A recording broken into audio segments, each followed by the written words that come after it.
तीसरा स्टेप है। अब आपने ये सोचना कि ये स्टेप आपके लिए फिजिबल है, इससे पिछले वाला फिजिबल था या उससे पिछले वाला फिजिबल था।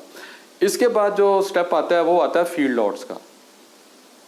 नंबर 1, पहले पे आप एक बैल तैयार कर सकते हैं, सिंपल। आप 1 2 3 रखते हैं, एक तैयार हो जाएगा आपका।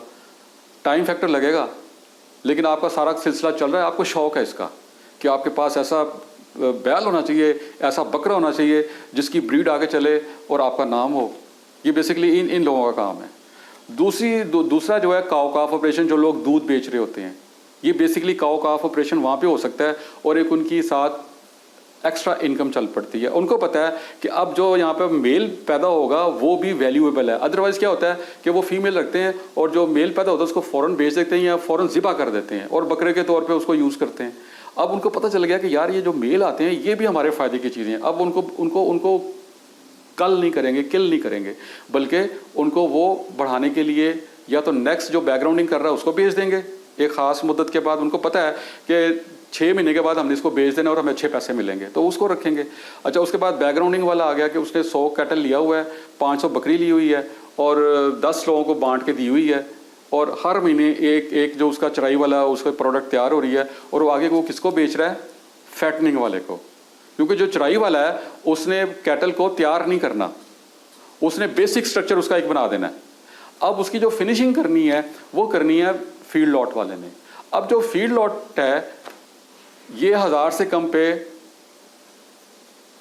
प्रोफेशनली बिजनेस वाइज अच्छे रिजल्ट नहीं देगा।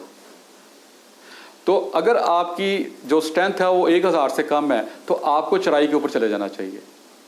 अगर आपकी फाइनेंशियल स्ट्रेंथ उससे और कम है लेकिन देहात का बैकग्राउंड है तो आपको काऊ काफ ऑपरेशन पे चले जाना चाहिए। और अगर आपको ब्रीड डेवलप करने का शौक है तो फिर आपको फर्स्ट स्टेप पे जाके खड़े होना चाहिए ताकि आप जो भी ब्रीड डेवलप करें पूरा पाकिस्तान उसको अडॉप्ट करे।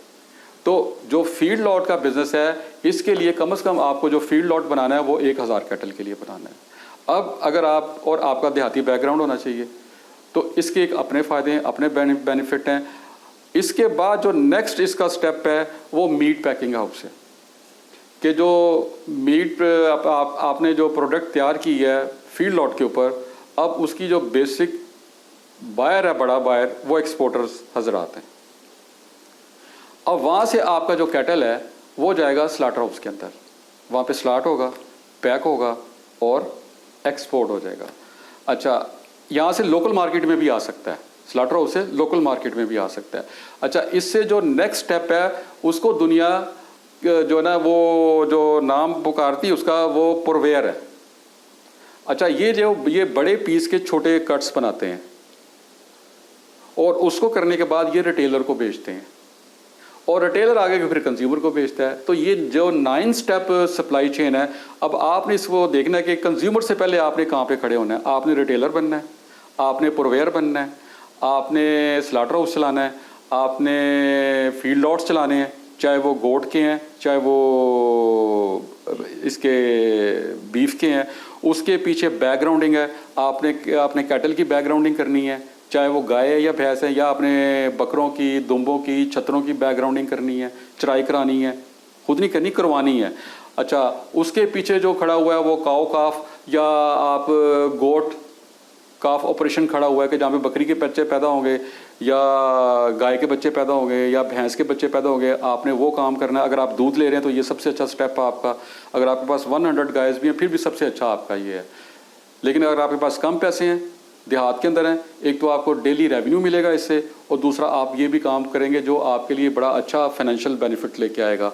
और उससे पीछे जो खड़ा हुआ है वो सीड स्टॉक जिसमें आप ब्रीड पैदा करेंगे। तो ये 9 स्टेप के ऊपर, चाहे आप लोकल करें काम, चाहे आप एक्सपोर्ट करें, तो ये 9 स्टेप के ऊपर जो है ना वो total meat supply, red meat supply chain है।